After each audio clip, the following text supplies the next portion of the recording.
Superman, faster than a speeding bullet, more powerful than a locomotive, able to leap tall buildings with a single bound, is still no match for angry feminists on Twitter using the hashtag #MeToo movement to completely devour any man that doesn't kneel before them. I'm Ben Davies, this is Pure Hollywood.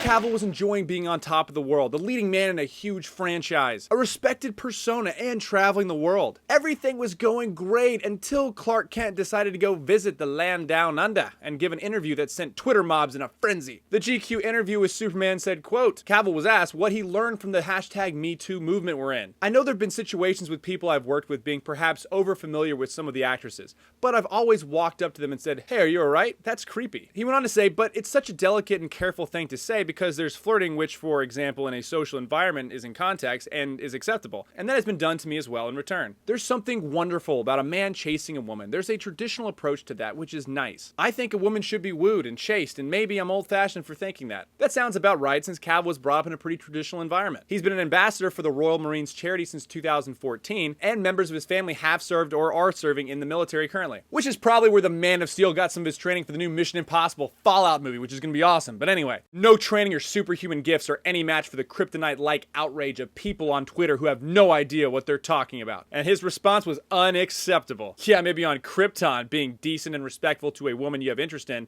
while also standing up for her when a guy would step in and be overly friendly, is seen as decent. But here on Earth, we progressed far past those outdated values. Everyone is encouraged to treat sex and their bodies like the Ferris wheel at a county fair. No, even better, there's not even any differences between the sexes themselves. And if for some reason you don't like the degenerate culture created by the belittling of sex, well then we have the explicit rules to fix that. You know, like not making eye contact for longer than 5 seconds. That'll fix it. And being sure to speak up when a man flirts with a woman if the woman does not want to be flirted with. But remember, men and women are exactly the same, so it's really just anyone that comes up and talks to you in general. But until that's resolved, Twitter and the media have spoken, and Superman must apologize. And this incredible force proved to be even too great for the Man of Steel, who had to release an apology for his statements where he said absolutely nothing wrong. We can only hope that the last son of Krypton will return and continue to treat women with respect and stand up for them when others try to harass them.